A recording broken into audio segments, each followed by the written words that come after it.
Hello everybody, welcome to the stream. My name is Jose, I am a golden in Kendo, and today we're going to go in live to talk about Kendo. Any questions you might have, anything that you want to discuss, feel free to share it here in the chat. And what I'll do is I'll answer your questions the best as I can, try to help you out if in any way I could, and share some Kendo videos that we can watch and analyze together. So hopefully we can all improve our Kendo and just get better and stronger as we practice. So everybody, thank you very much for passing by. If you could, please hit the like button to let me know that you're here, and also because it helps push the stream out there to more people. Last week, I was trying to get into the streaming for the weekend, but I was out of town, so I couldn't do that. That being said, I am making up for it today. Hope you enjoy it, and I can talk a little bit about practices and things that I've been working on for myself this past week. And if you have anything that you would like to share or ask about, feel free to do so. I feel it's kind of dark here. I don't know why. Okay. Looks kind of dark. Hold on, let me turn on this light.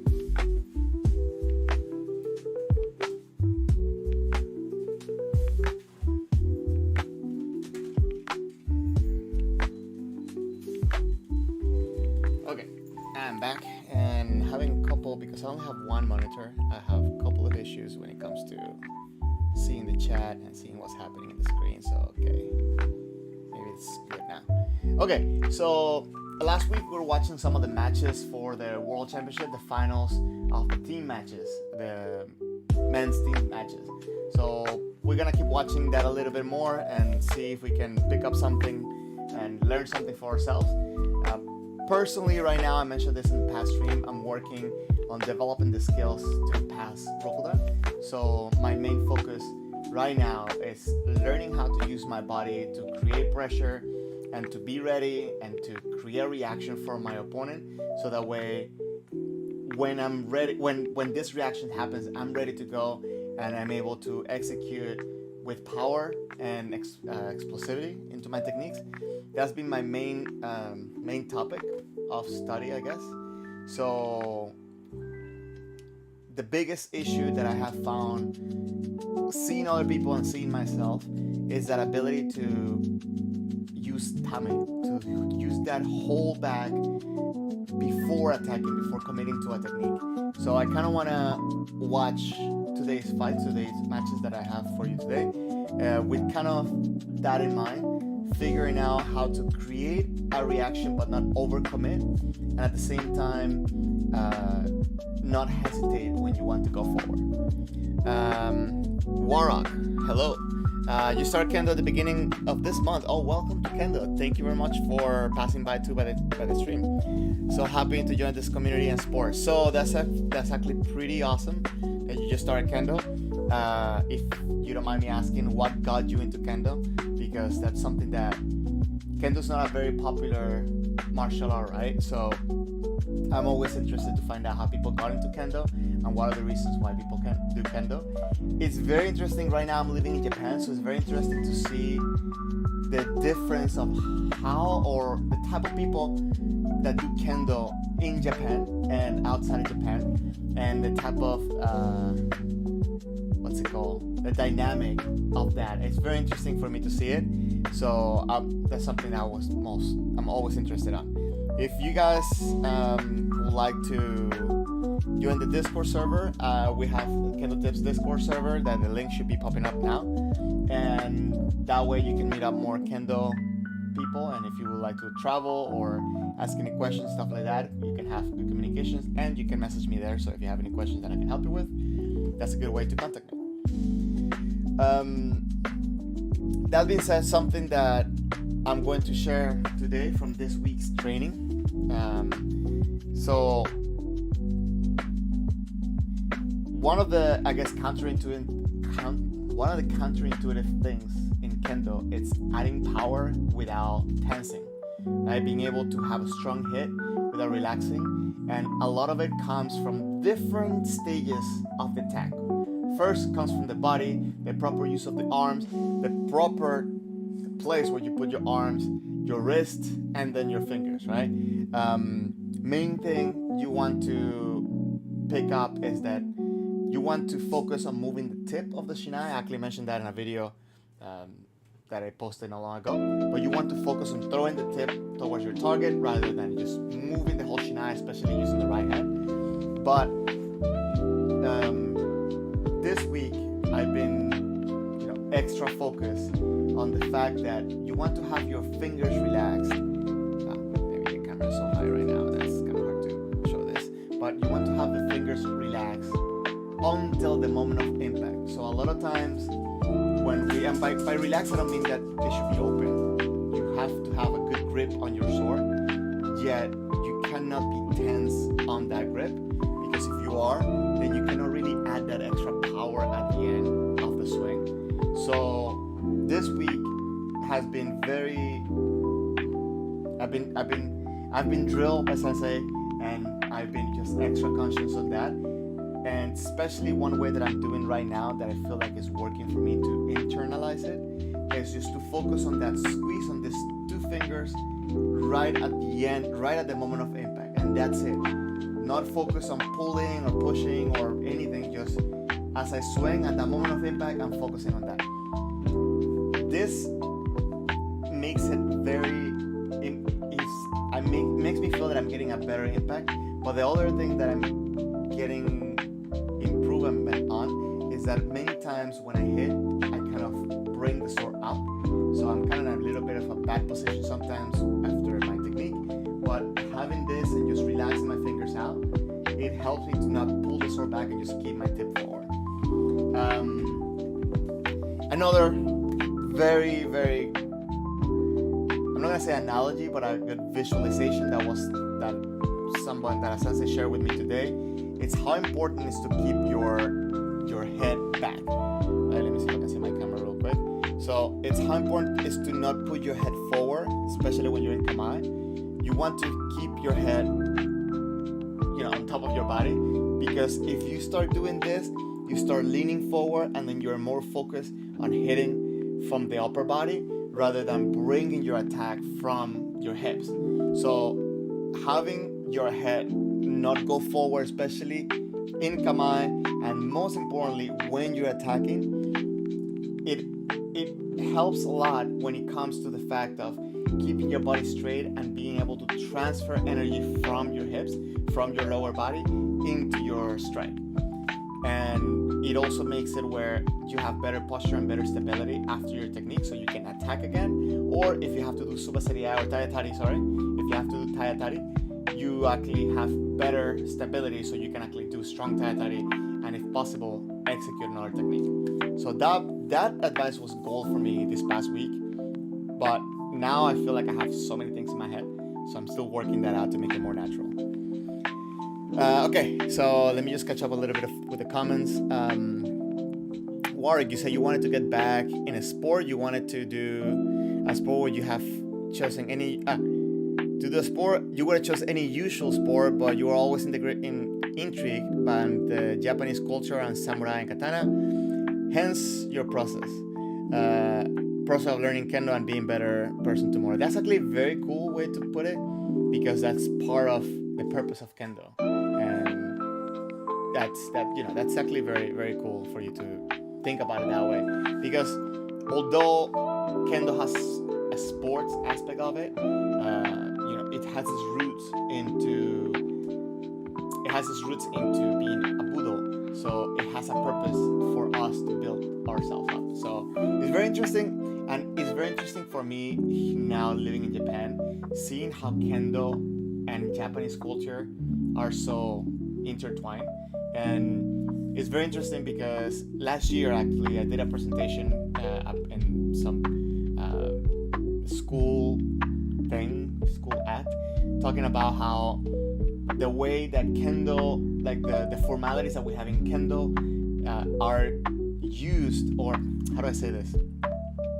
Okay, the formalities that we have in kendo that we work so hard into respecting are followed on everyday life by Japanese people.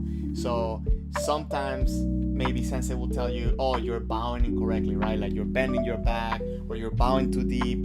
And as a kendoka, as somebody doing kendo, it may feel awkward, it may look awkward when somebody's bowing incorrectly, but at the same time, for Japanese people, especially like when you do like a work interview and stuff like that, it's very clear for them that, oh, it feels weird, and maybe they understand that you have different culture and you're learning this, but when you do it correctly, I feel that you kind of enter the door a little bit easier, rather than, you know, having to work yourself being like that person that doesn't know the culture. So I think those kind of things are very, very interesting for me to see, and they're very important, especially when you want to make relationships with Japanese people.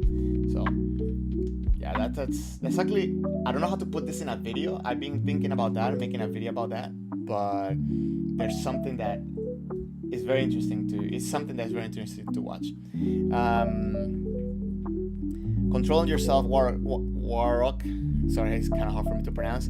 Controlling yourself, your body, and your emotion. That's why you choose a martial art, and this martial art and sport. It's very interesting too, right? Because I was actually having this conversation. Maybe I talked about this last week in the stream, that Kendo, for me, is good to have a partner where you can go all out, right? Look, you can fight for real, but at the same time, not be any animosity, not be any problems between you two, and be able to, you know, share a beer after.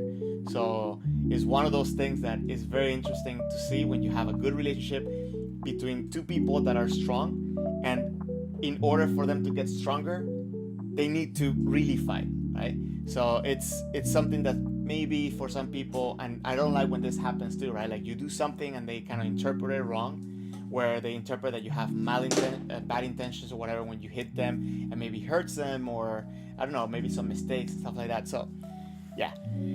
Anyways, Kwesi Williams, hello there. Really appreciate the content. Thank you very much. Oh, my music thing. Oh, sorry guys. Sorry if that music is overpowering the. Let me know if it's better now. I haven't streamed consistently, for a while. So last week was the first time for a while, and still getting used to again into all the things that I need to work on. So yeah, please let me know. Give me feedback if anything is not working properly here. I appreciate it. Andy, you said power tip. I'm guessing you were talking either about the one with the head. So thank you very much for letting me know. Thank you for passing by. Guys, if you haven't, please hit that like button to make sure that more people join the stream, and it really helps the channel, you know. Okay. Donata, hi Jose, we met at the WKC and you will be moving to Fukuoka tomorrow. Oh, that's cool. You live in Japan for 1 year. You would love to have Keiko with me. Love your tips. Please keep it up. Donata, that will be awesome. Donatas, sorry. That will be awesome. If you can, please send me a message. I'm in Osaka, but I have friends in Fukuoka that I want to go visit. So maybe we can arrange something. Actually, well, Kunitomo is there. So Kunitomo Sensei is in Fukuoka. So that's somebody that I really admire his kendo. So I definitely have to pass by and visit Fukuoka. Warrock, by the way, I want to shout out Lesa Shogo, that taught you a lot about Japanese culture and Buddha martial arts like Yado, Kendo, Kyudo, and so on. Yeah, actually, I really enjoy the way he makes his content. The thing I'm not happy about is that every time that he talks about Kendo, he talks about it kind of like in a bad light, a little bit of in a bad light. So there was one video where he mentioned Kendo. He was replying to another person that said that Kendo is a martial art based on the principle of the katana. And actually, wait, let me not misquote that quote, because actually that comes from the purpose of Kendo, which is in pretty much anything official from Kendo. And let me just read it out loud. The concept of Kendo is to discipline the human character through the application of the principles of the katana, and in parentheses says sword. And he kind of mentioned that Kendo is not the principles of the katana, but I disagree with that, because the principle, it doesn't have to be with the techniques right? And although our techniques are not the same techniques that we would use, like, if you're in a battlefield with a katana, there's a lot of elements that we do use and comes from the katana. And the principle, it doesn't mean about the techniques, it's about even things like how you treat your shinai, how you treat your sword, how you treat the other person with a shinai. All those things, they are from the principles of respect and culture and all this stuff that makes it where we can both improve with each other. And if you ask me, my real opinion is that neither Iaido, neither Kendo is samurai training, right? Because I think at the end of the day, that's where it goes to, that which one is the samurai training or which one is the samurai martial art. And the truth is that all of them are missing elements for being samurai training, right? So I don't think, it is possible to have nowadays samurai training, but it wouldn't be very accessible to have that real samurai training. And I think I did a long time ago an analogy where, like, if you compare Kendo and Iaido to modern things, like modern warfare, Kendo and Iaido being practiced for going to war, I feel that Kendo is more like paintball and Iaido is more like target shooting, like you shoot at the gun range. But both of them don't train you for war. So I don't know. I'm ranting about that. Just silly way of thinking when it comes to that. But I feel that we all do Kendo, or we all do our own martial arts for the enjoyment that we get and for our own purposes and goals, right? So Kendo and Iaido and all these other martial arts may mean something different for each person, but at the same time, we all do them because we enjoy them. Maybe somebody enjoys training as if they're training to be a samurai. That's cool too. But you're saying that, I don't know how to. I don't know if that makes sense. Hope it does. I'm not trying to say anything bad about anybody. Just trying to say I kind of disagree. Andy, is the music nice? Is music good now? I don't know if it. I wish I could hear myself. Okay, let me see. Is my sound okay? Okay. Thank you. Sorry, I'm catching up a little bit with some of the comments. Terrence, thank you for all the advice. You're welcome. I also want to say, guys, I'm not trying to be anybody's sensei. I am sharing with you what is being passed down to me and my own interpretations of things. So the first person that always should be correcting your Kendo should be your sensei.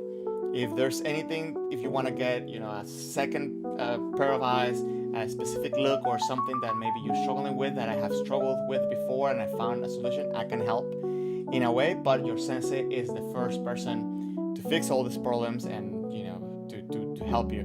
Sometimes I know it's hard because maybe there's many people at the dojo and sensei cannot give attention and stuff like that, but if you can, you should always first go to your sensei. So Terence, you said we met in Georgia. Okay, cool. You're restarting Kendo in Australia. Well, if you pass by Japan, let me know. You're starting Kendo in Iaido. That's awesome. I have few friends from Australia, and that's pretty cool. That's pretty awesome. I think there's very good Kendo. There's very good Kendo people in Australia. Brandon, did I have any frustrating moments from WKC? What are the biggest learning from my opponents? Okay, so I'm going to say that my biggest regret, I'm not going to say regret, my biggest learning opportunity is don't change things. I said this last week, I think, that don't change things before a competition. Don't try to change the style of Kendo. Don't try to add new techniques, especially the last week, like I did, or the last 2 weeks actually, like I did. But maybe even 2 months before, just focus on building up your confidence or your style, building up your own Kendo, rather than adding new things to it. So what happened to me was that as the competition came closer, I had the opportunity to go train with the Osaka police, and the things that I had in my mind, the things that I've been working on, I kind of threw them out of the window because the kendo there is so different that I wanted to try to copy it and adapt myself to it in a way that I wasn't ready, and I maybe I can see it and understand it, but I cannot copy it on the style of kendo that I've been doing. I don't know if that makes sense, but that being said, I kind of put aside all my tokui waza, my best techniques, my good approaches, my good ways of doing things, to try to put the things that I was seeing there. And that was a big mistake on my part. A frustrating moment for me was the fact that I was doing things that I have felt, bad habits that I have felt I was fixing or I had fixed already. And it really, it kind of like snowballed into just making it a little bit more frustrating. So I participated in the team competition and individuals competition. So at the teams competition, I was attacking from way too far. I wasn't really communicating with my opponent. I was kind of being more impulsive, if you want to say that, and that kind of just threw me off because I just didn't feel like it was my kendo. So I felt like I was fighting with a flat tire. I don't know if that makes sense. So on the next day, especially talking with our coach, you know, I kind of was able to focus more in my fight. So I feel like I did better, but still it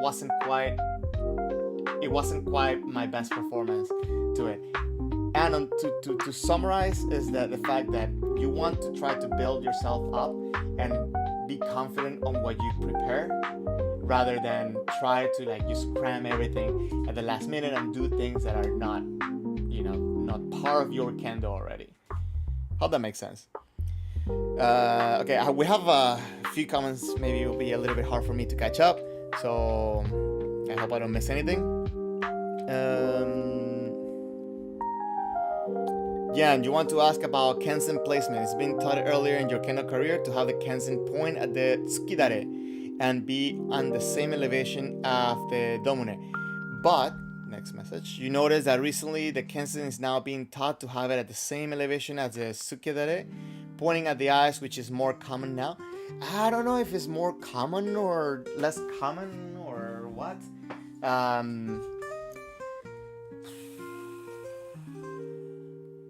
So maybe about 4 months before a world championship, a sensei that I really admire, he had this conversation with me because I was pointing at the tsukidare before, and he actually made me push more towards the face, towards the eye. And please, I mean, if you're going to copy this and you don't know what I'm talking about, don't copy it. Don't, you know, please talk to your sensei. So let me see if I have a picture here. 1 second, guys.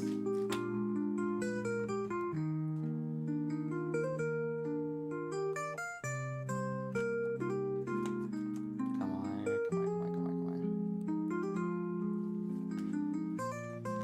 So if you look at all the pictures you have, sorry, this might be too bright. You have here, like the tsukidare, the shinai is pointing around the area of the tsukidare or a little bit higher, right? So the main thing is that you want to try to make a threat to your opponent. So for me specifically, and what the sensei was telling me is that maybe the tip of my shinai, or maybe the tip of my shinai was, I'm leaning back, so maybe if I'm doing something wrong, don't copy it, but the tip of my shinai was a little bit too low and was making my kamae a little bit too exposed. So having the kamae point at a little bit of sukadera, maybe even a little bit above maximum the eyes, right? It can keep a threat to the opponent, making it feel like an area of danger, like something is a problem there. That being said, kamae should be fluid as well, right? So when you're fighting, when you're closing the distance, you cannot think about staying there all the time, because then you're gonna tense up, you're gonna have problem really controlling your opponent, controlling the center, and really making a threat to the opponent. And another thing is that depending on the angle of your sword, you can kind of play a little bit with the distance and how close it feels for your opponent, how far it feels from your opponent. Also the distance between your body, the shinai, and like how you can play a little bit with distance here to give a little bit more pressure. These are all different things that you can do to kind of create hesitation in your opponent or create an opportunity. But all of these things, so what I'm trying to say is that kamae has to be fluid. You cannot be so stuck into, oh, I have to be this way, this way, this way, this way. You have to focus on taking the center and then making a threat, making your opponent feel that there's a threat there. That makes sense? Did that answer properly? So Warwick is saying it's the spirit that matters, because today not everyone carries around a katana. So training kendo is about finding something else, and you still yet to discover it. Well, yeah, actually, you're not far from what you said before. If you go and look at the purpose of kendo, not the concept of kendo. Hold on. It was right there. I should have read it together.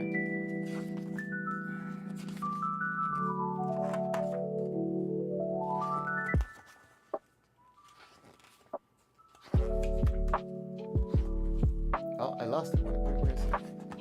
Okay, I'll keep looking at comments while I find it. Tips on getting hit on the kote less as a taller guy. Oh, okay. So that's actually a very good one to explore. And okay, it comes a lot into when are you getting hit on the kote, right? Because for example, for me, most times when I get hit on the kote is because I'm being too static, holding the center hard, and then my opponent kind of just comes in and takes the kote, right? So, or second way that I most commonly get hit in kote is if I'm coming forward, trying to go for men, for example, and then they hit degote, because I went in without really getting a reaction and my opponent was already ready for that. So I wasn't, maybe I just go in automatic pilot. So if these two things are happening, these are the problems that I figure out for me that's what's happening. Now, let me answer that before I talk about the purpose of kendo. One thing that actually the sensei said that told me about kamae for like how high the tips should be. One thing that you want to keep in mind is that the left hand should be in the center of your body, but it doesn't have to be trying to squeeze into the center, right? There's a little bit of leeway because the center of your body is about the width of your fist, right? So keeping your thumb in front of your belly button rather than having center hand. I don't know if you can see this little difference. Let me just do it in front of the camera. But being here, okay, and being here, it gives a little bit of a angle on the shinai where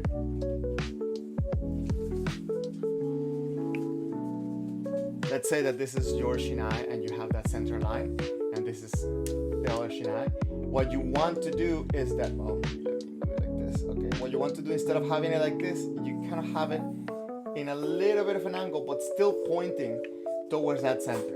So that's one thing that can make it a little bit harder for the person to come around and come in here, but at the same time, it makes it easier for you to kind of control the shinai, get it out of the way as they're coming straight, and then you can attack. But the main thing is that to not get hit in the kote, you have to kind of be proactive, number one thing. And okay, based on my experience of getting hit often in the kote, you have to be proactive as going forward to kind of either take the shinai away or counter your opponent. If you're just waiting there, if you're just waiting to react, kote can be really fast because it's closer to the opponent, right? So they don't have to come in that close, but when they come in that close and they make you feel that they're going for men, it's really quick for them to hit your kote. So you have to always try to be the one giving pressure rather than waiting for them to move and then give you that pressure. What's the other thing? I wanted to mention something else about that.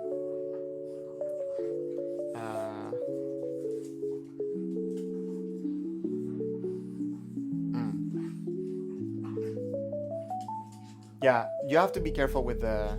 I forgot the other thing I was gonna say. So maybe be a little bit more specific on what's happening with your kote, and I can give you my thoughts.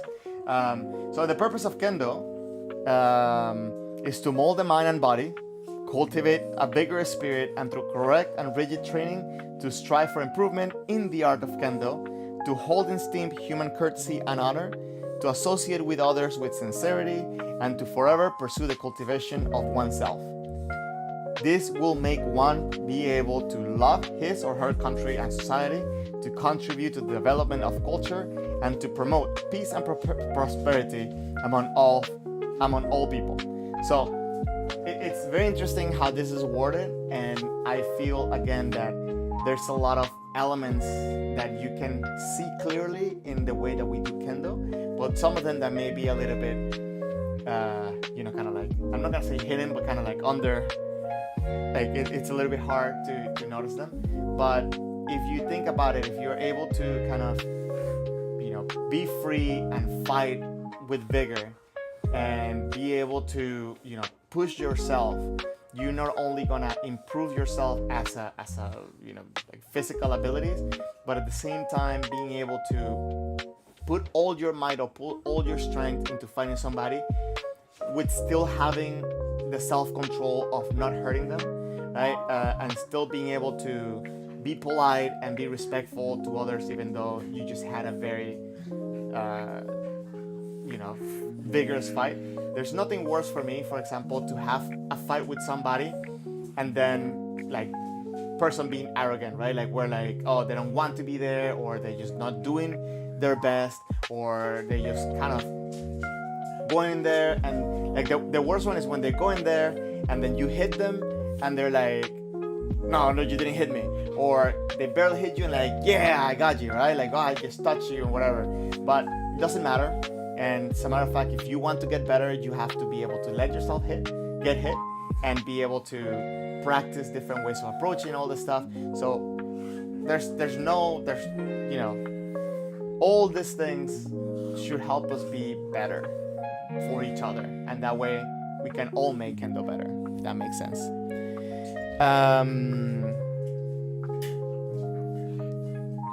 Anything else? Arlene said, hola Jose, any Kendo tips on Nidan exam, both Jitsugi and Kata? Okay, I kind of want to make videos specifically about that. I actually have some notes that I may be able to share right now when it comes to that. I want to make a video of my experience on every dan, and then how my Kendo tips on each dan, right? Hold on, let me see if I can find that real quick.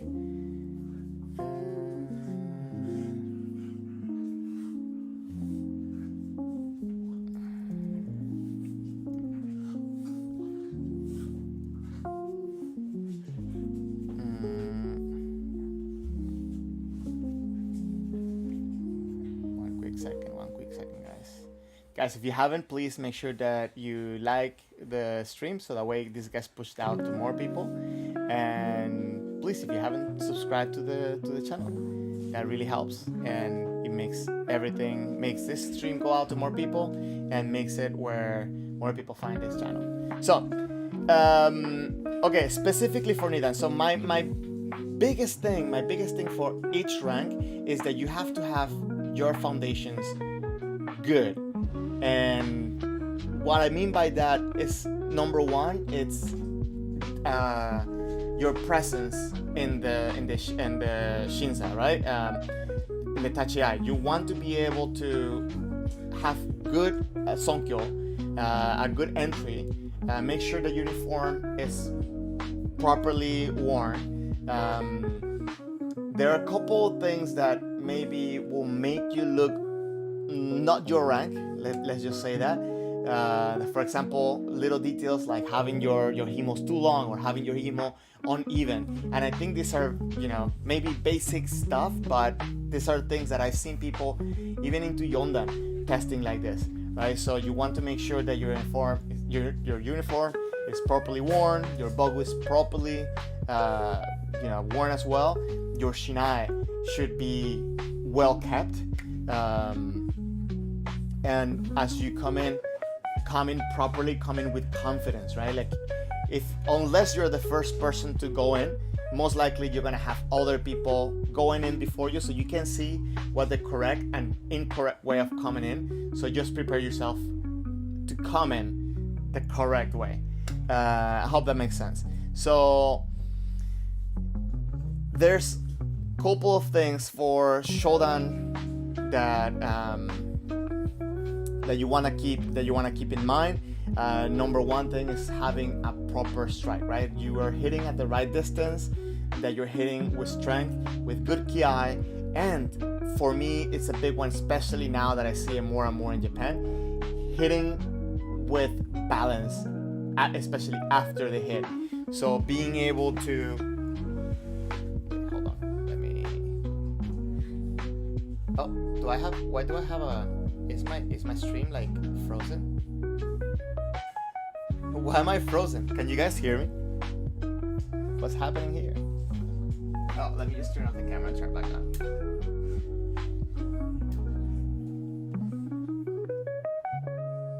What's going on here? This is hilarious. Hold on.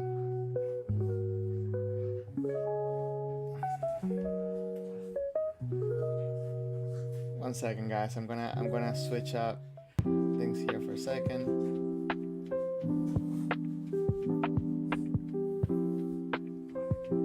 This is weird. This never happened before.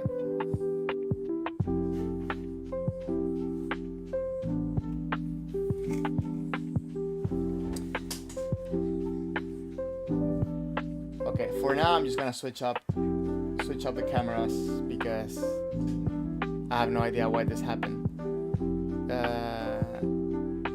Yeah, I saw there was like a gesture. Yeah, this is a different camera. This is the computer camera. So I don't know why that happened. I don't know what's going on there. So I'm sorry, guys.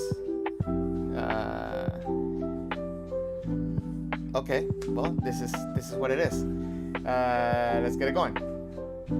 Kind of weird. Let me see if I can maybe put the computer a little bit higher so I can. I feel like I'm gonna disconnect something.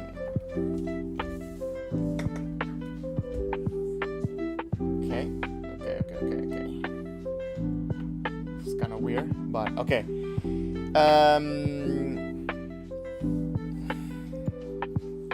Let's say.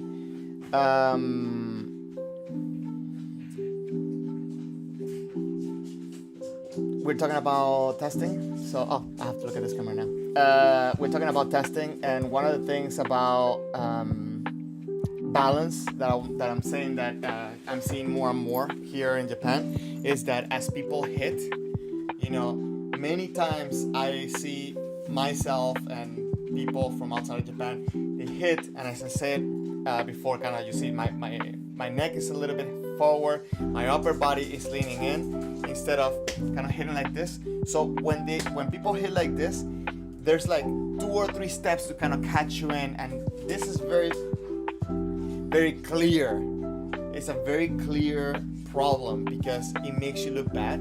So especially now as I'm preparing myself for testing and I want to have better kendo, I try to keep my head tucked in and be able to hit, and then whether I miss or strike, being able to kind of keep myself with good posture and be able to catch myself so I can go again. I can, do proper taratari and all this stuff.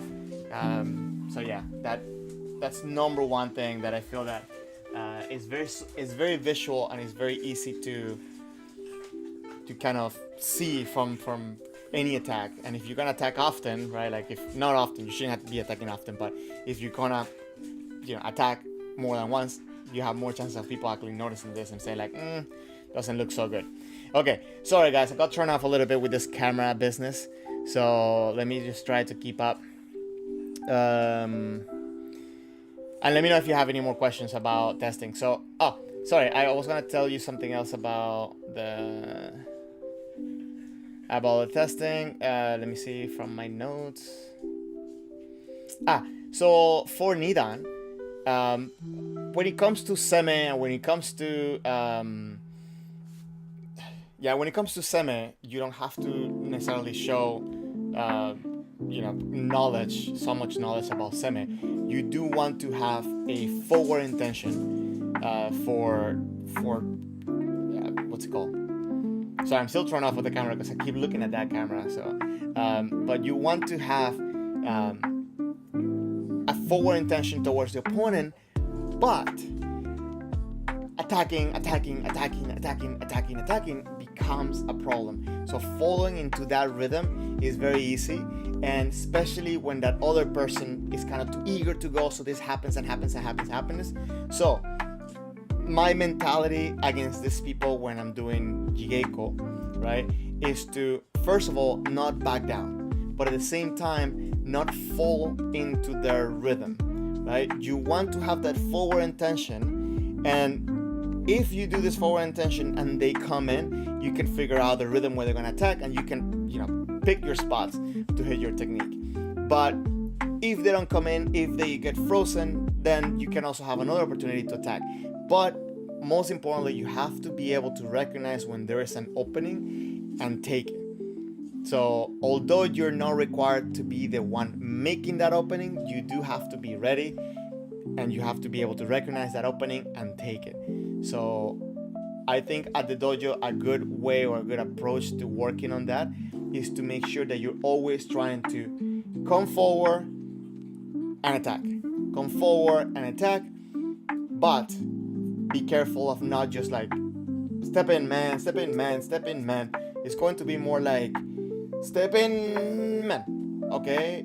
You turn around, you try to find that distance, step in, and then you can change the rhythm there. But don't go step in man, you turn around, step in man, because then that becomes more like uchikomi, right? And you want to avoid that. Anyways,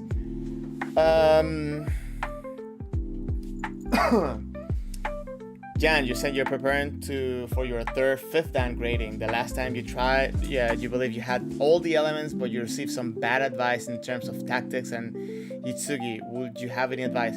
So mostly, I passed my Kodan doing men. That's mostly the technique that I used the most. And one of the reasons for that was because I was told that the panel was going to be looking for that, because I tested in Europe. I most of the times, all my testings I did them in the US, but I was told that the judges really like to see a good man. So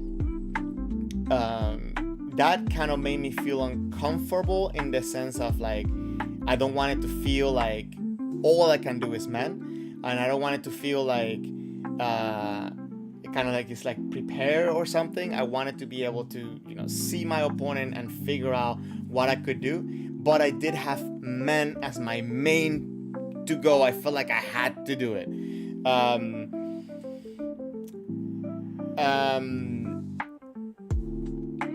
As I was in my test, I realized maybe I should do something else, and I did Kaeshido.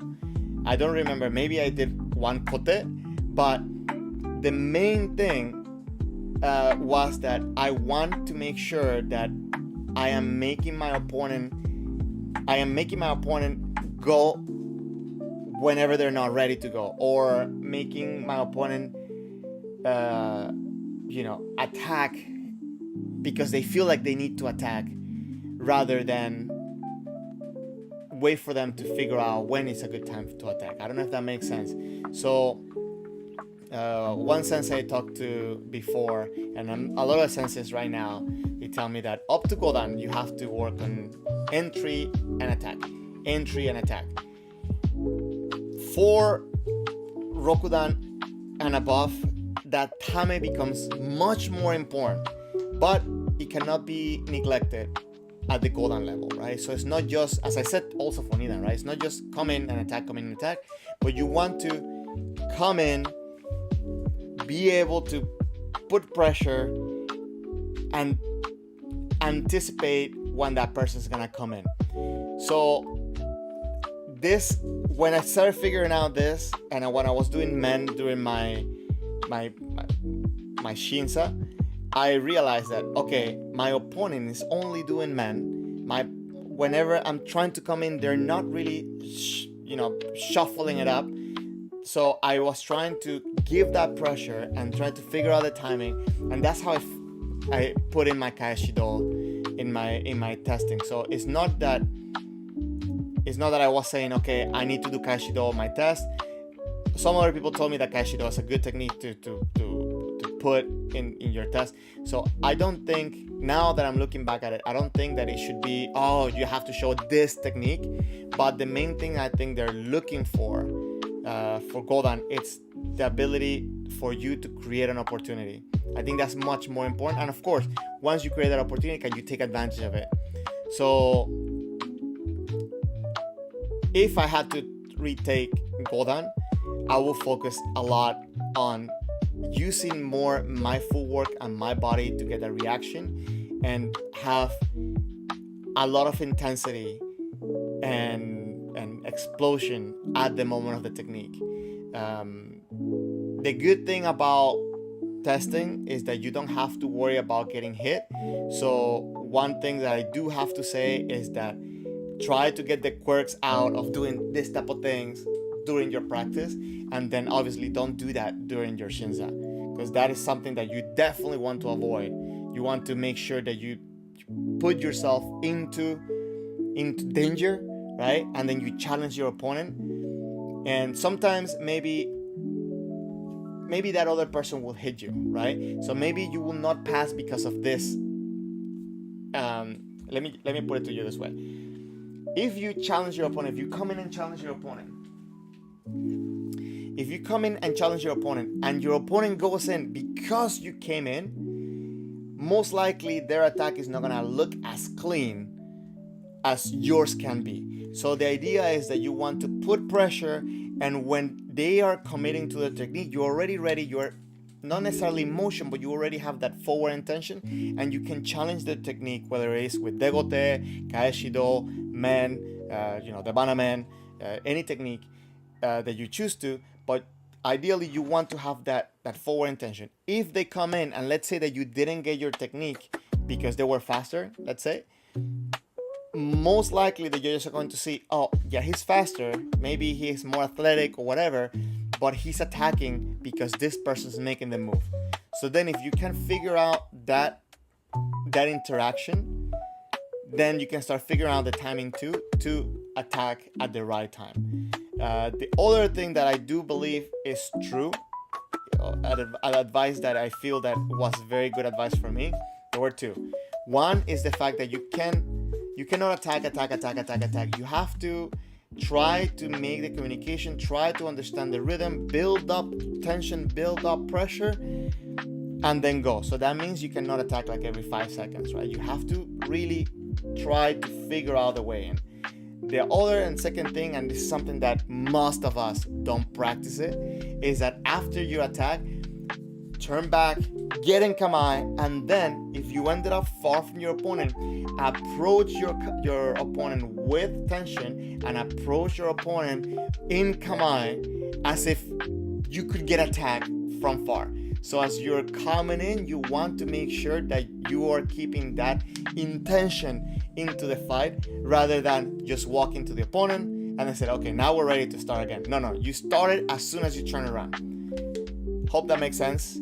And yeah, I hope I'm writing a lot of my notes and stuff like that for a video about each level of testing. So hopefully I can make it happen sometime soon. So you said that you didn't pass. Apparently you didn't pass because you did 80 or 90% men. So diversity in technique, it's preferred. But the one thing that I'm going to say about that is that diversity in technique doesn't mean men, kote, do, or tsuki, right? Because if you look at it, you only have 4, right? But it's also the techniques you use to come in, or the different ways of different approaches to do this. Because for example, shikake men and debana men are 2 different techniques. So both of them are men, but they're different techniques. So also, osai men, it's a different way of getting a men, and it shows that you're taking control of the opponent's shinai and coming with men, because that is what's there. So there's nothing you can do. For example, like if your opponent is coming and always protecting the kote, I think you're going to have less success by trying to open in that kote if that person is actively blocking up, actively covering the kote, where if the man is there, why not take the man? So hope that makes sense. Yeah, that's my take on it. As like out of the top of my head, that's my take on testing for Kodan. Yongkwon Kim, I'm gonna call you Kim, sorry, because I'm probably butchering your name. I'm sorry if I mispronounce it. It's 2 great books, guys. 2 amazing books that I always let me see if I can find the link.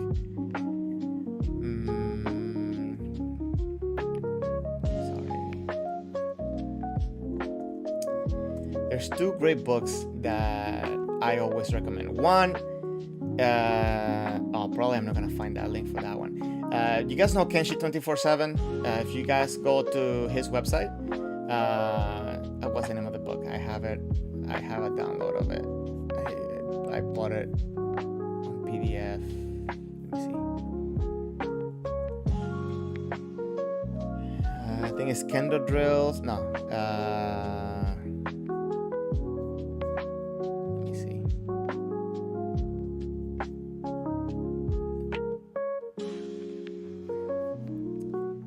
Okay, it's called Kendo Coaching Tips and Drills by George McCall. And if you go to Kenshi 24/7, you can get that book.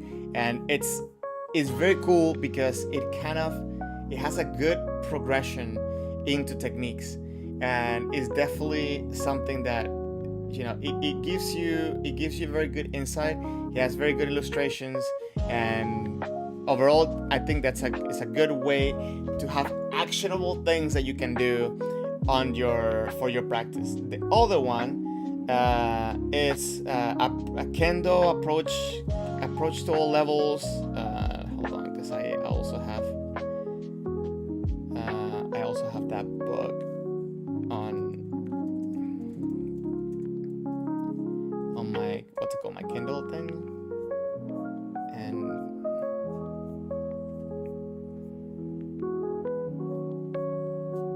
how come it's not showing up?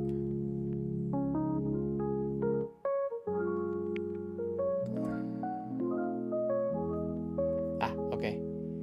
So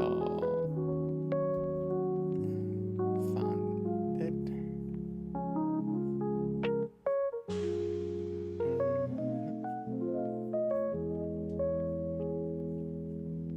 Okay. So I'll put a link on this one on the chat. And Kendo Approach to All Level, I really like it, especially because it has a section on Shiai and different drills you can do for Shiai. And also different drills you can do when people at the dojo have different level. And his explanation of Fumikomi is very, very good. And as a matter of fact, who was it that's going to Fukuoka? Donatas, if you're still here, Honda Sensei, he is in Fukuoka. And actually, they have a pretty good program thing that you can go as a foreigner to their university and practice with them. So definitely a good Kendo experience. I recommend to try that out. Honda Sensei is actually very good friends too with Andy Fisher. So he's when it comes to English, and I think he's a very, very welcoming person. So even though I haven't met him in person, I've been dying to go and just haven't made the time. But that being said, those two are my best book recommendations right now for Kendo, because they're actionable and because they have a lot of good information that you can put into practice at the dojo, and even have good explanation that you can put into practice at home. Jan, you said you visited Fukuoka University of Education last year for almost a week last year. It was great. And Jan, correct me if I'm wrong, but they also help you with if you want to stay there, they help you with like rooming and stuff like that, right? That's, for what I understand, that's how that's one of the things that they have there.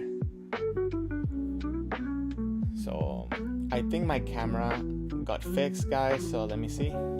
Yeah, okay, back to this camera. So thank you guys for being patient and helping me deal with that frustration. And Jan, yes, you stayed at the Mokeiso. Yeah, guys, Mokeiso is the thing that you want to search if you want to go practice there. Great, contact them, and it's great opportunity, guys. Great opportunity. Guys, I've been ranting about this. I don't want to steal Andy's word, so I've been just blabbing for a while. Maybe we should watch some Kendo videos. What do you think? Let me make sure I have them on the right page. Okay. And then... Okay. So, guys, these are the last two matches of the World Kendo Championships men's team. If we have time, depending how I'm doing with time, I have one fight from Teramoto Sensei at a recent tournament that I went to watch, so we can watch that too if we have time. If not, I can do it next week. Okay, this. So now we're gonna see Takenouchi fight Lee. Let me know how the volume for it for the fight is. 2-1になりました。さ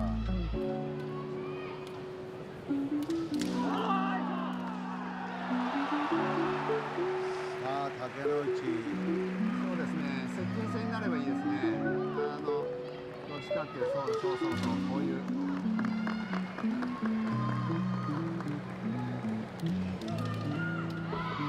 It's very interesting, guys. As I mentioned, at this level of Kendo, there's many things that that's such a good man. There's many things that I like to observe, and one of them being the fluidity of the footwork. Let me see, am I on frame? Because I feel like maybe I'm not in frame. Okay, the fluidity of the footwork is very important, and one thing that I'm working hard on, and it's a bad habit on my Kendo, and I see it often, is on other people as well, is that people, when they step forward, most of the weight transfers into the forward leg. And from Hachidan senseis, Nanadan senseis, and competitors that I've been talking to, it's almost that your weight should almost never be on that leg, on the forward leg. Should be on your back leg. Why? Because it makes it easier and it makes it faster to go forward.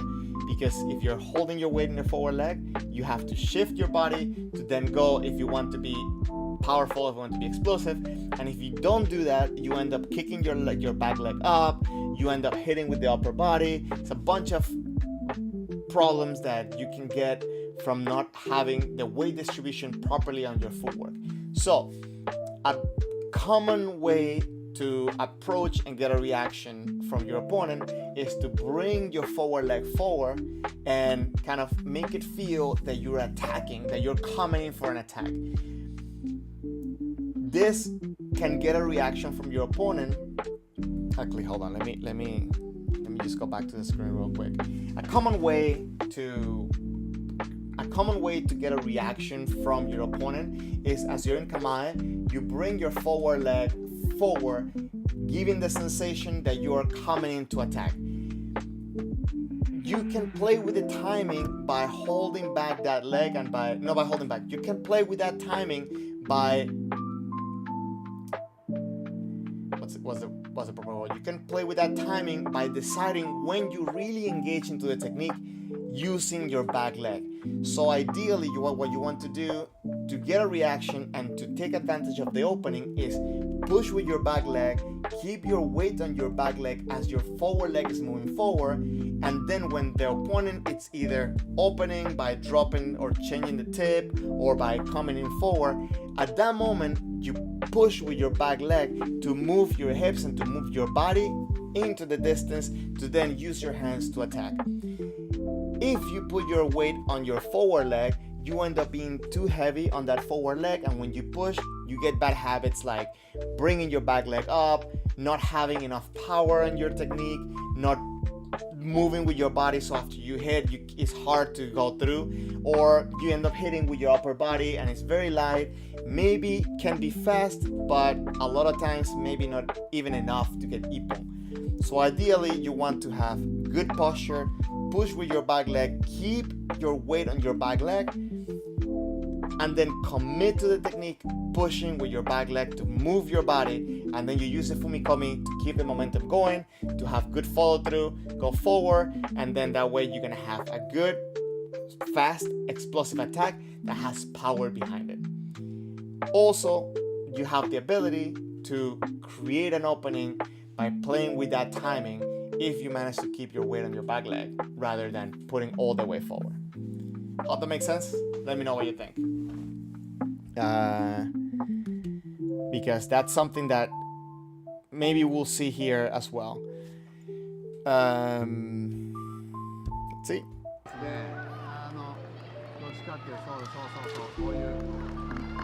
So if you look at the Korean player, he's in white, right?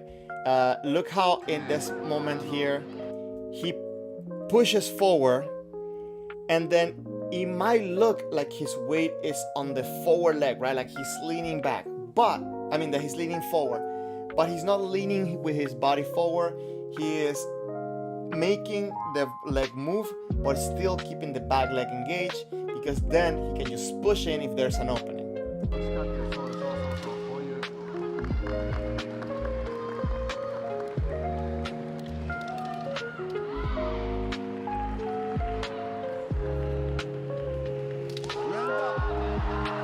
Very nice. So let's break down a little bit of that ippon.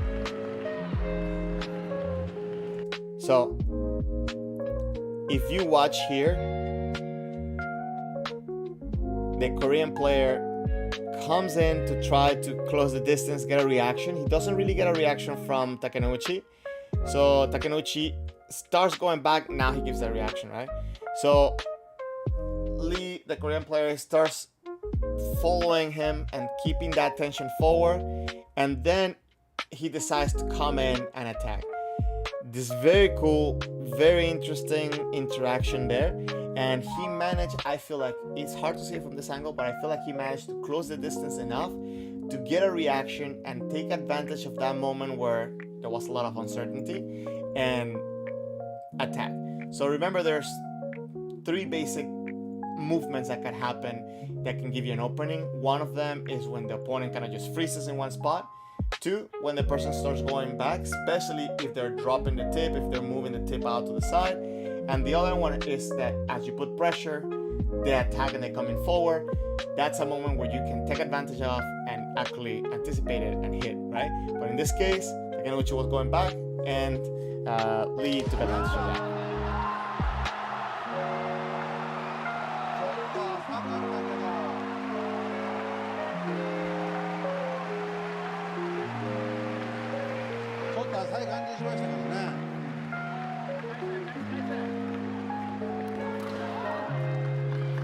Okay, so I mentioned before about hitting with your body straight, and you don't want to kind of, lean forward, right? If you watch here,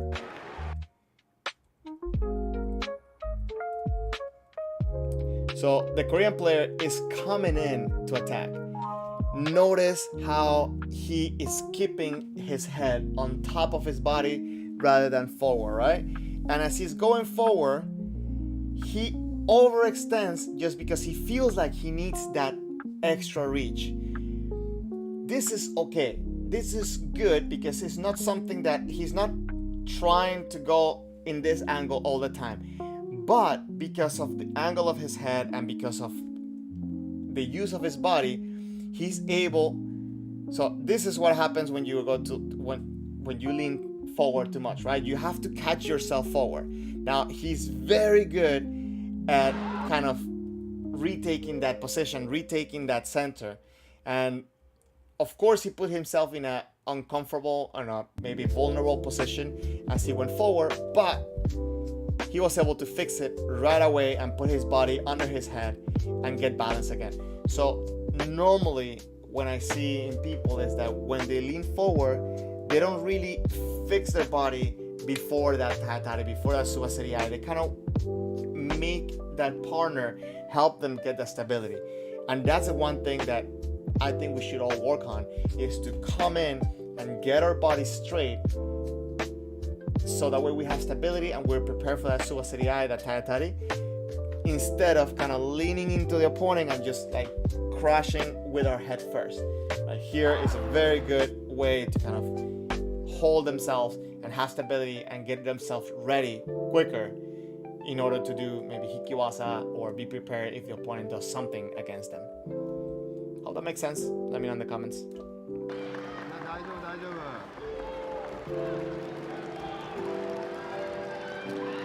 竹内選手が面を取られました。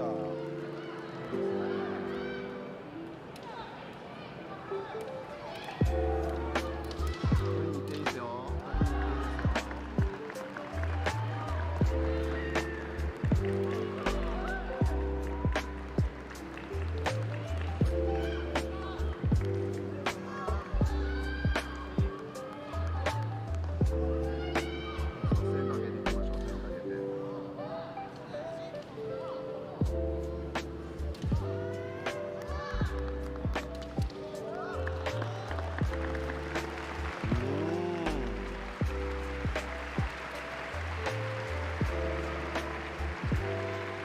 So if you see, when you're in shiai, giving that pressure and tame becomes a little bit more, what's it called?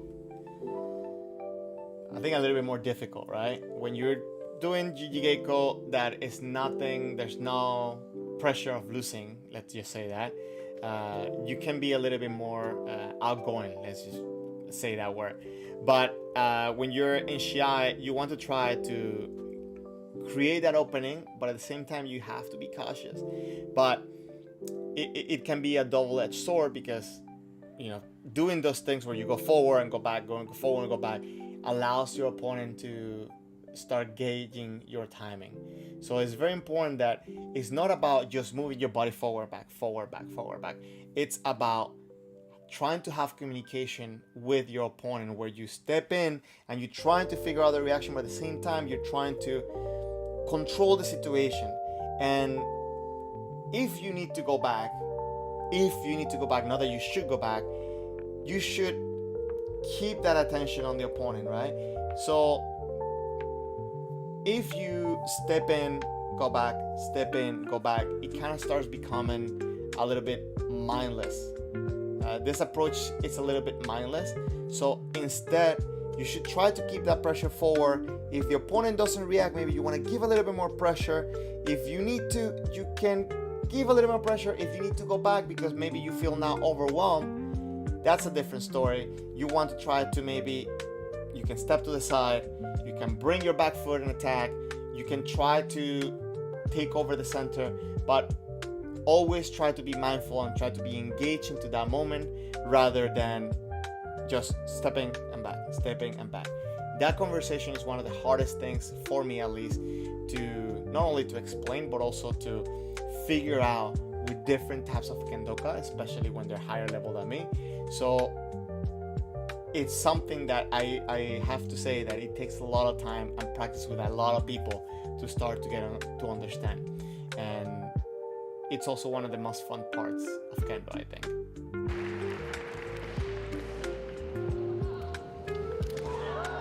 So let me just show this, for example. Look what the Korean player is doing. He steps in, steps back, steps in. Oh, he did it before he did it. Steps in, steps back, step in, step back, step in, step back. So all those moments can be of dangers. Now, of course, he is engaged in the fight. He's being aggressive at the same time. So that's why Takenouchi is not confident maybe, or he's not ready to go in forward. He's also trying to gauge that timing. That being said, at this point, it kind of looks like the Korean player confidence is stepping up.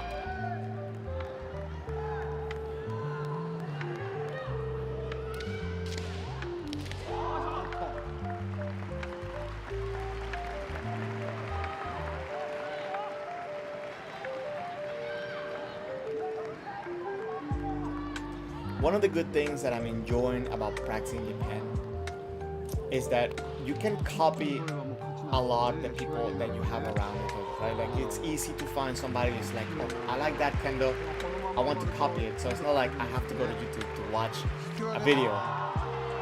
Oh, okay, we're gonna watch that kote in a second. But it's not like I have to go, on YouTube, watch a video and then, okay, I'm gonna try to keep this memory in mind and practice and then copy it. In Japan, you have a lot of opportunities to say, oh, that guy's really good. I like what he's doing with his kote. Let me try doing kote this way, right? It's easier to just see it and try to copy it. And something that as I'm trying to practice my seme and my tame and my communication with other partners, what I'm seeing as well too is that I can also benefit from the people doing it and also the people not doing it or not doing it properly. Because I start becoming more aware of like, okay, he's going to attack out of desperation and Sensei is going to counter it. Or he's going to attack, or he just attacked but Sensei, didn't face him because there was no opening. So seeing those interactions as well are very useful moments for practice and for learning. So I wish I could do more recordings, or I wish I could do recordings in practice, especially that I could share them with you. But this is one of the things that I'm enjoying a lot right now, is being able to watch people, how they do kendo, and not only the good examples, but also maybe the good attempts with bad results, the bad attempts that didn't get any results, even the bad attempts that got results. All these things are very interesting to watch and to compare and to try to learn from them. So I guess what I'm trying to say, at your dojo, try to watch when you're not actively in like Jigeko or something, maybe you're on the side, take a time to watch people practice and try to figure out what they're doing good, what you like, what you don't like, what you can steal, what you cannot use, what you should use, and try to figure out to improve your kendo even when you're not actively practicing. Well, it's called Mitori Geiko, right? So okay, let's watch that kote.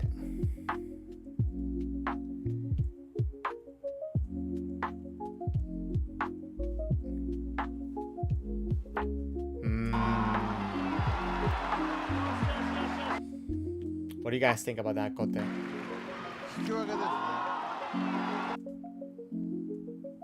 It's hard to see it from this angle. I think it got good impact, not gonna lie. But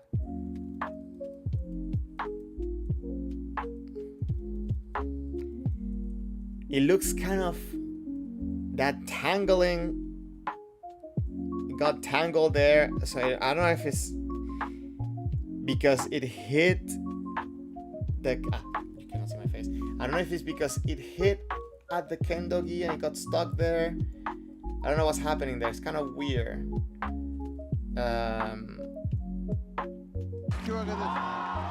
So it kind of, but maybe what happened there, maybe that's what kind of happened there is when it was like a hit that he hit and like slide after, and that's why it got into that.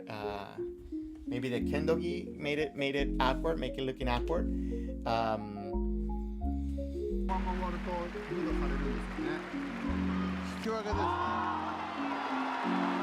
But I think he did an exceptional job at bringing the Shinai around, and this is something that also I'm admiring a lot from the people at the dojos that I practice.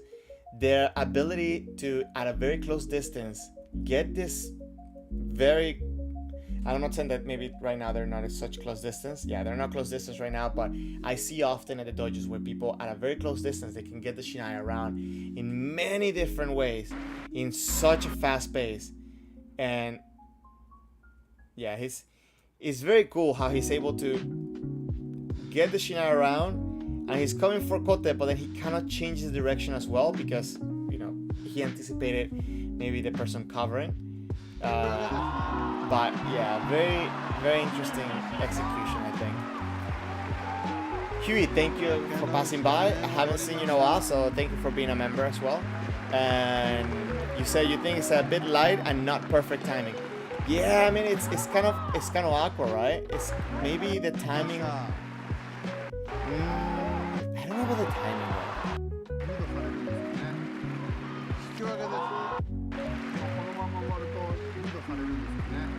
So it does feel light, right?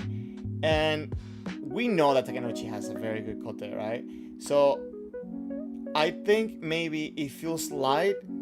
I think maybe what you're saying is the timing of the body. Yeah, maybe the timing of the body, it's a little bit off.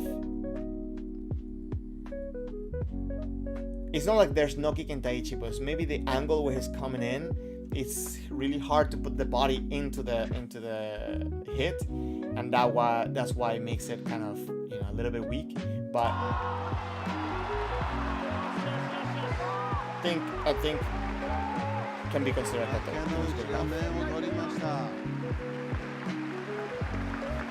So the one thing I kind of didn't like in this World Championship and the last World Championships a little bit, I think, you know, the way that he's kind of walking back and, you know, getting back into the position. I think if I remember correctly, after this point is where it kind of became where like, oh, if he didn't win the next point, Korea will not win at all. I think if he had held this point or something, so maybe I think this was like the turning point for the tournament.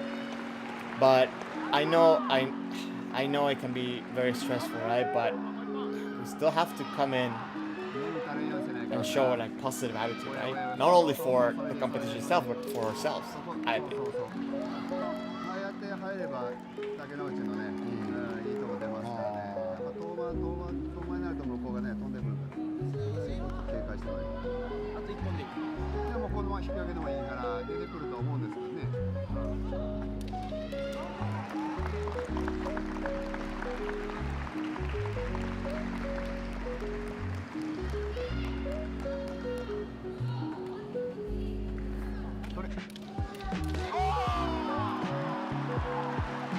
So, okay, it's cool they have another camera, but I think that other angle would have been a little bit better. I think this camera is probably the better picture, but the other camera probably gives better information, right?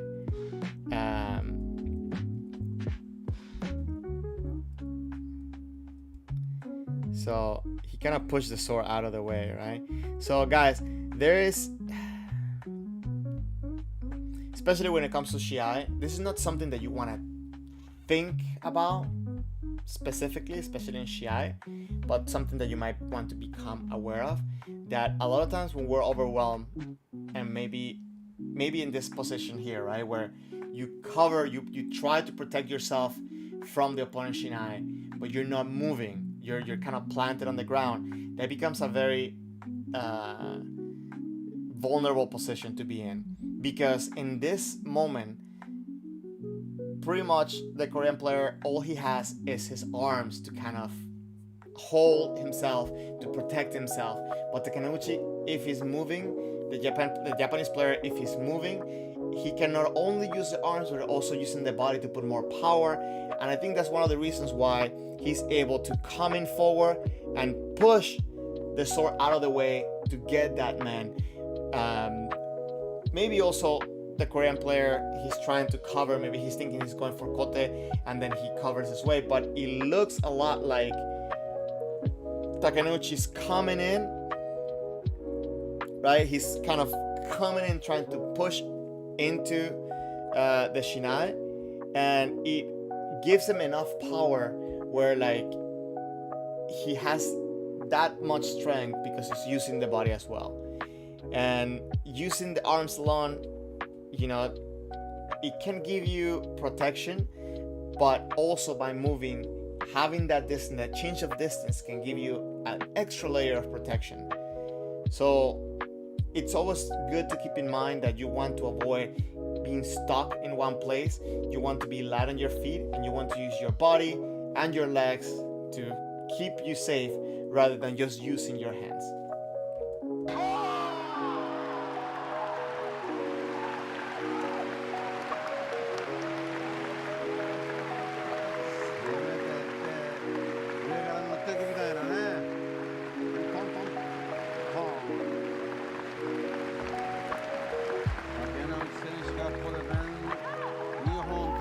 Guys, if you haven't, please take a second, hit the like on the stream. It helps the stream get pushed out to more people, and it really helps us all grow. I appreciate it. 一本取られたけどヒヤッとしたけど、ああそうですね。ああいうのでガラッと空気が変わりますね。Very good use of hikiwaza, even though it wasn't equal. But having this attack is very good to make distance and be safe.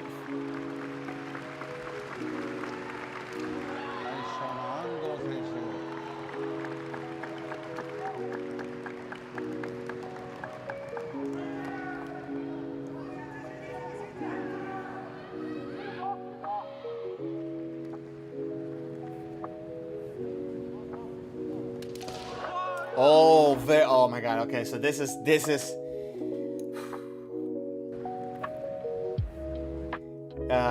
I saw Teramoto Sensei today do a kotemen very much like this one, but it was so quick. It was so quick and powerful.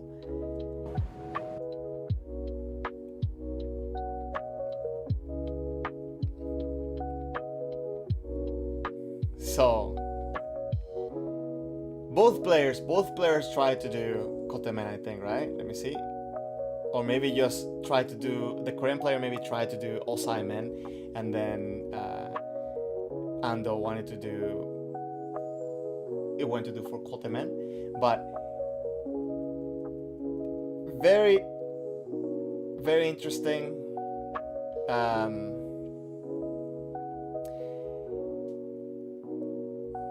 How do I break this down? So lately a drill that let me just make it main screen. A very interesting drill and an interesting approach to do kotemen.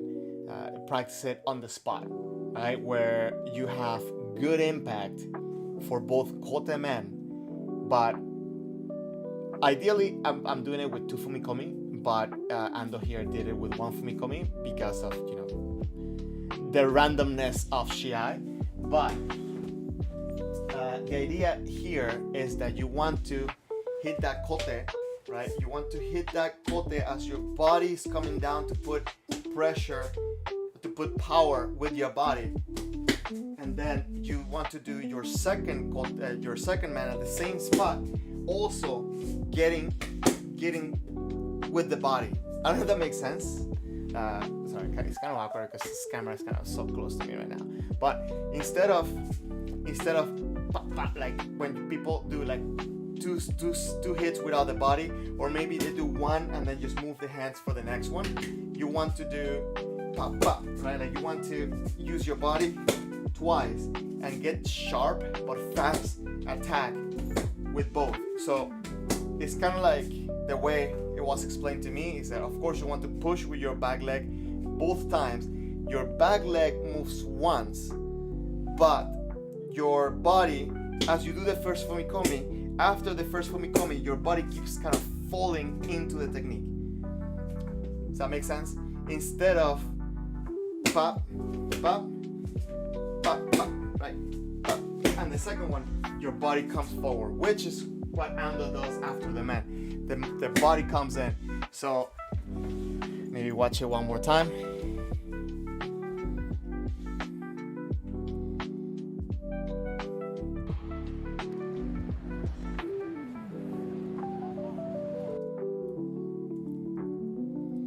So you see the back leg is still engaged.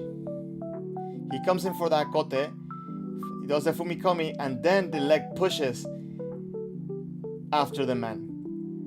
Right, so he's using the body weight to create that pressure, to create that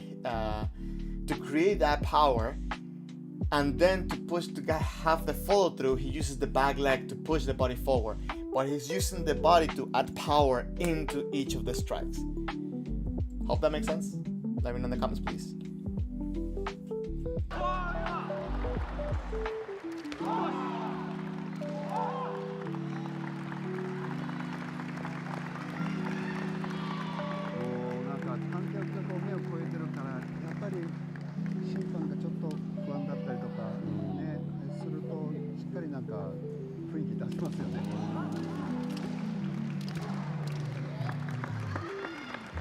Does anybody know why the Korean team didn't wear their white uniform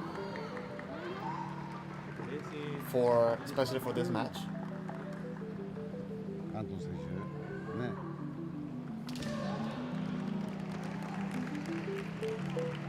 Bill, thank you for passing by. Welcome to the stream.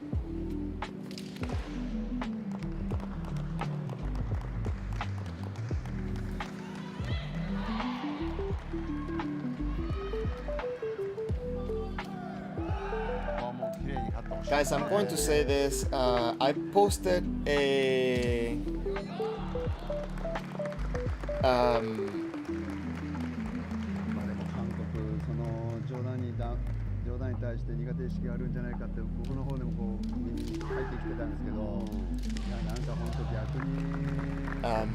sorry, I was catching up with the comments. I'll okay.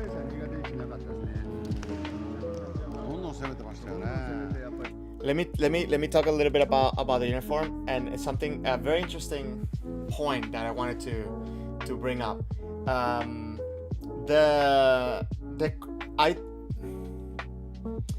I see in the comments somebody says that people saying something along the lines of them being more in line with Japanese Kendo, which I can understand and I can agree with.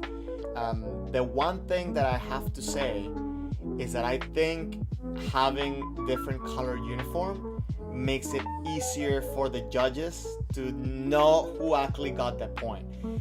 I'm not saying that, the judges need this aid. I'm just saying it's kind of another tool to make it easier for the judges to not get confused on who to give the ippon to. So I know I was told that back in the day, instead of having the tetsuki in the back, you have your colors. Not in World Championship or anything, but in Japanese tournaments, you will have your colors on your tare, right, on the sides, so that way the judges can always see the color and who to give the ippon.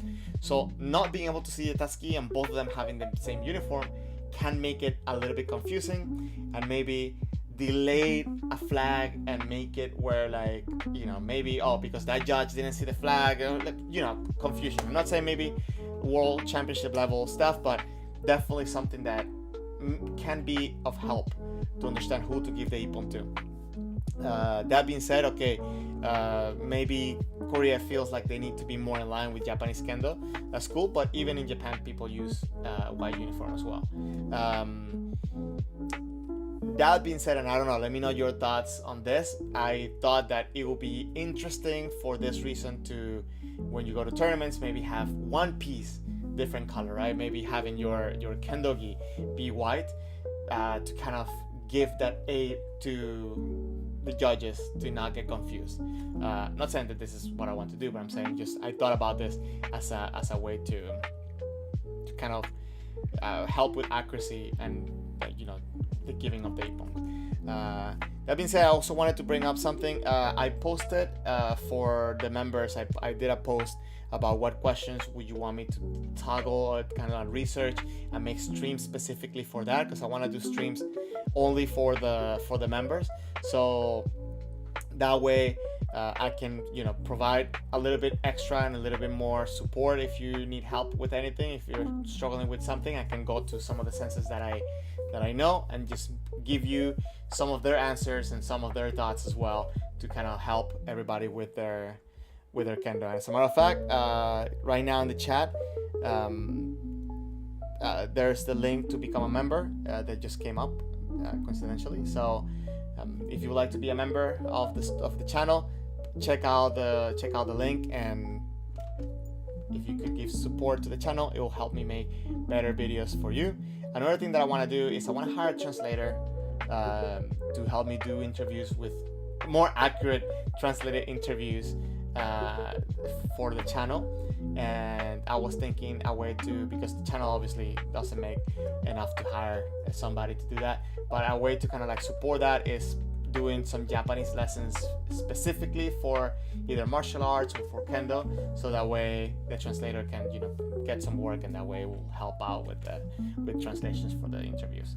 Some thoughts, if you're interested in that, maybe you want to pass by the Discord server. I'm gonna put the link, and just give me your thoughts, give me your ideas, and see if we can actually bring more kendo content for the whole world. Okay, let's go with the fight. 結局打突の機械5、6個作ってそのうちの2本取ってる感じですよね。なかなか打突機械作るのは難しいんですけど。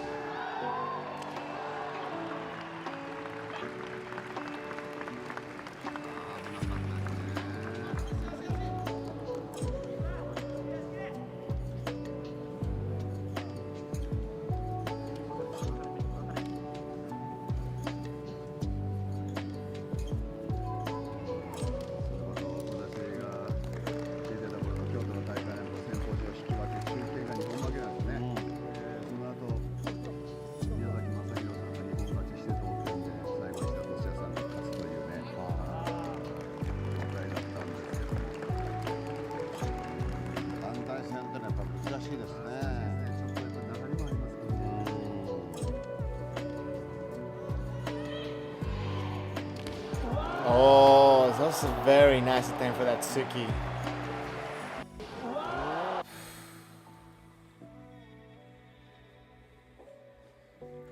One thing, we're talking earlier about testing, right? We're talking about Shinsa and about the fact that you don't want to just attack. And if you look at this fight, although sometimes it might be a little bit slow because there's a lot of time between an actual technique, you can still feel the tension as the fight progresses. And that's one important thing, especially at the higher levels of testing, is that you want to keep that tension. So a sensei that gave me a sensei gave me this opinion, and it's that if the judges are bored watching your fight, then most likely you're not gonna pass, because that means that there's just nothing really happening there. So although there might be times when there's no attack, and that can go both ways, by the way, whether you're attacking too much or not attacking enough, the judges could get bored. But if there is tension when there's not attack, if everybody feels that something is about to happen, that it just shows that you are in the fight. It shows that you are constantly trying to break your opponent's center and take an opportunity. So this is very important. Same things happens here. Sometimes you see that there's a lot of time where there is no attacks, but it's not like nothing is happening. So there's always something happening. Doesn't mean there's always an attack being done. Hope that makes sense, and it's something that is not easy to kind of put into a fight, especially because it can be exhausting sometimes, right? Like it can be very tiring to keep constant pressure, not only mentally but also physically. So let's watch this attempt for Tsuki, which I thought it was very cool. So I was going back like frame by frame, kind of slow. So he missed, I think, by little, but it was very interesting for him to cut the way that he came in, right? He came in, he closed the distance, and when Ando kind of started showing, I think he kind of had the idea that he wanted to do this, but as soon as Ando starts kind of going back, he throws that Tsuki, and I think he missed it. Maybe we cannot see it here. Can we see it? Yeah, maybe you see. Maybe he went underneath, or he went to the side. It's kind of hard to see it from this angle. But I remember that when I saw it, I was like, oh, that was not. いいとこですけど、突きに対して外してますよね。外れてましたが。いい形の機会です。すごいいいところでしたね。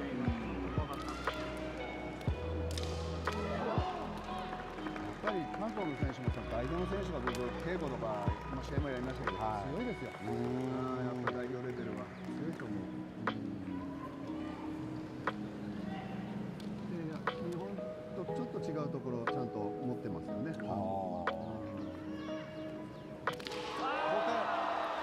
Very nice attempt for the kote. What I was mentioning today, and I want to bring it up to light again. Look how Ando brings this. This is something that actually was shared with me last week, and it's something that is, I think, gold.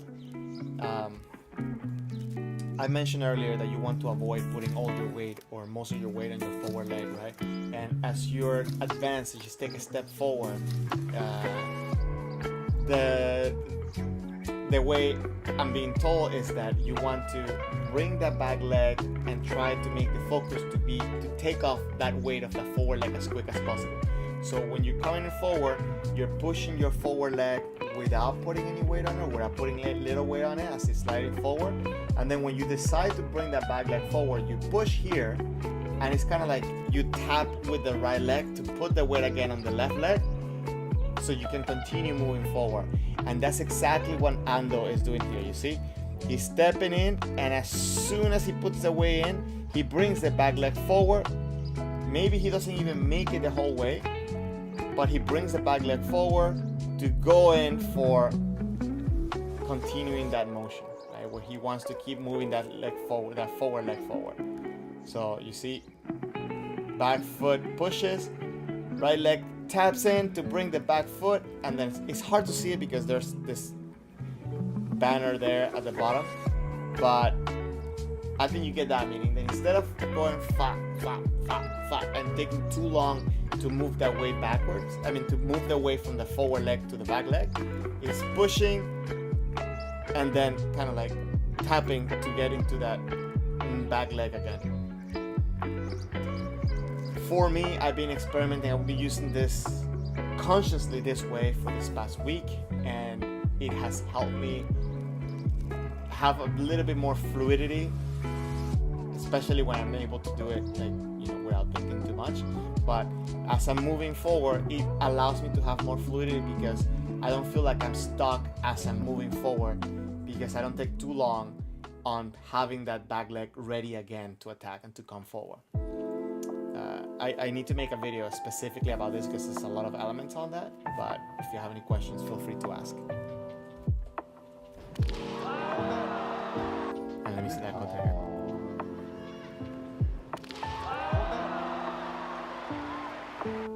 So it's very interesting here, the way that the Korean player tried to make an opening. You see he's going backwards, he decides to change directions to go forward, he's engaging his back leg, and then with his arms and slightly with his body, he's trying to make an opening, and then when he sees a reaction, he throws that kote. I think it's a good way to get a reaction for Shiai.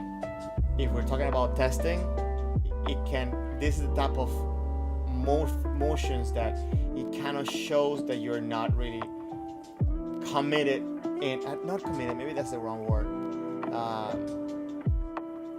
What would be the right word to say this? It, it shows your concern about getting hit. Of course, he's in Shiai, so he doesn't want to get hit. This comes out more often, and this is completely fine for Shiai. But when you're doing it for testing, you want to show that you're committed into coming in, and you want to try to control the opponent rather than get a lucky hit. That makes sense. And that's why maybe when we're training for Shinsa, we might feel or look slower because we're getting into this uncomfortable position. There's so much to talk about that. Sorry guys, it's kind of a little bit overwhelming sometimes. こ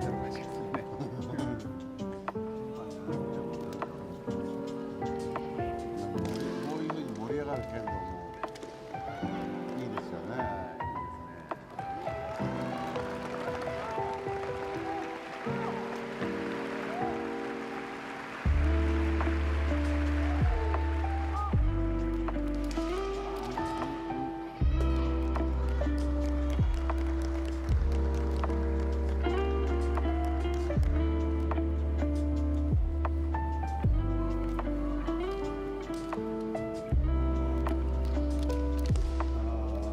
今のは反則になりますね。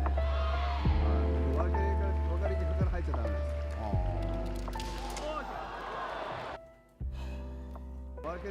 I really like to see these executions of Kote Man.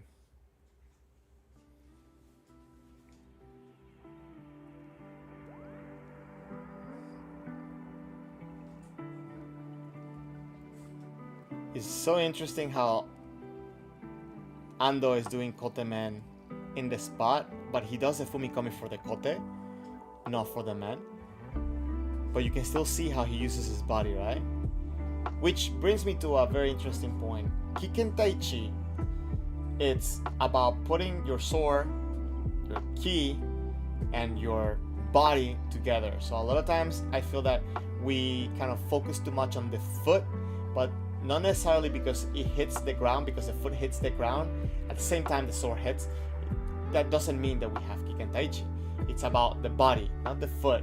And what it means is that you want your body to help your sword be stronger, be faster, and move together with your sword rather than focusing on hitting the floor with your foot and then hitting at the same time. Because a lot of times you can do that. You can move your foot and your sword and not have Kiken Taichi because you're not using your body.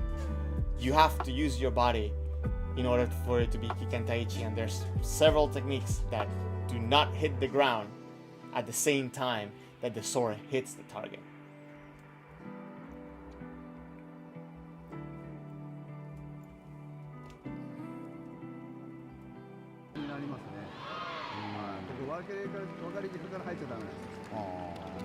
But the Korean player, it's so if you look at how the Korean player is throwing that kote, it kind of almost looks like he's kind of going to the side, right? And it doesn't look like he's pushing in with the body to give that power. And then when he hits that, when he throws that man, it almost looks like he's fighting his sword by throwing his body back but the arms forward.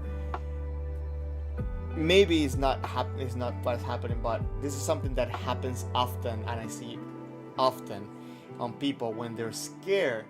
They try to throw a hit, but at the same time push their body back. Actually happens to me too.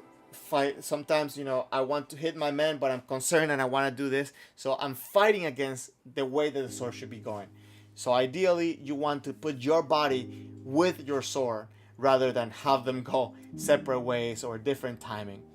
And that will help you have better Kiken Taichi when you go the same way as your sword and you put them all together to create more power and speed for your attack. 一回ピシッと分からないとダメなんです。そうですね。分かりかけてて前に行くってもうその時点で反則ですよね。はい。ここですね。ここから入ったらもう反則です。And that was the fun.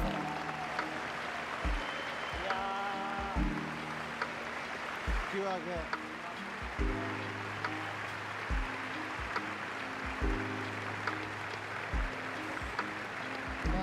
竹之内選手が一本取られたと。I hope you guys enjoyed those fights.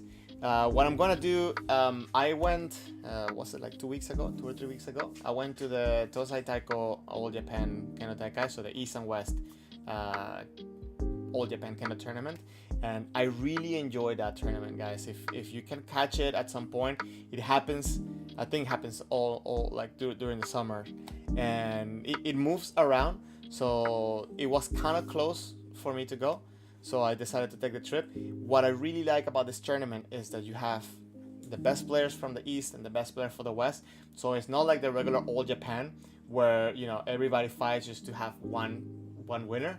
The good thing about the All Japan is you have different players, and the good players kind of get several fights, right? Here you get very good players, but they only get one fight, and they decide the winner East or West depending on, you know, who had more wins, East or West. So it's pretty much a big team fight between the East and West of Japan. And, you know, I was able to see Teramoto Sensei, I was able to see Nabeyama Sensei, Ega Sensei. There were a bunch of very, very high level Kendoka. So I was able to see also in one day different age groups and different levels of Kendo, and it was just very, very, very good. Amazing experience. So I managed to record a couple of those fights. I'll be sharing with you some of those fights next week. I already posted some of them in my channel, so if you want to go watch them. That being said, guys, I want to say if you would like to be part of the Discord server, the Kendo Tips Discord server, link is coming up in the chat. If you like, come meet more people, more Kendo people. If you're traveling, if you're coming to Japan, this is a good way to message me if you want any help on me trying to help you find place to practice or something like that. If you would like to support the channel, become a member of the stream, link is also popping up in the chat. Please, if you haven't, hit the like button. It really helps the channel. It helps the stream to go out to more people, and it just overall kind of brings up more awareness of Kendo to other people, which is one of my goals with this channel. Hyun, yeah, that tournament was very, very, very, very much fun. It's a great opportunity to see a very broad level of Kendo at a level of Kendo was very high, but this how it's approached at different stages of age. It was really good. You have Rokudan, Nanadan, and Hachidan participating, so it was just number one tournament, I think, to go watch. If you cannot watch the All Japan, and I think the All Japan can become a little bit more challenging to go, just because you know, more people kind of want to go watch it, so maybe it can be difficult to get tickets or something, I don't know. But the only bad thing about this tournament is that it's during summer, which summer in Japan just not bueno. So if you can avoid coming in summer, then don't come. Best time to come is like October, November. Best times to have good weather, not that many tourists, so you can go enjoy a lot of the touristy stuff without so much crowd. But that being said, you know, if you can watch any other tournaments, I think in Japan is very good. Guys, I welcome your ideas, I welcome your thoughts, not only for the streams but also for the channel in general. I want to do something more about like life here in Japan as well, and things about practice. I just haven't really found a way to, like, you know, put it into content, I guess, and also been very busy. But I will try to make my best. But any suggestions that you might have, feel free to send them my way. Anyways, guys, thank you very much for passing by. I really enjoy having you here. Thank you for your support. You guys keep me motivated to keep studying Kendo and to keep getting better, so I can share with the world, can share with you. And if I can do anything to help you guys out, please let me know. And again, thank you very much for passing by. Make sure you hit the like button if you haven't subscribed to the channel. Thank you very much. I'll see you guys. I'll try to make this consistent on the weekends. Latest will be like Monday or Tuesdays, depending on what's happening and things are happening around the week. But anyways, thank you very much for passing by. You guys have a good rest of your week, and if you have any questions, let me know, and I hope you get some good training. Take care. Bye bye.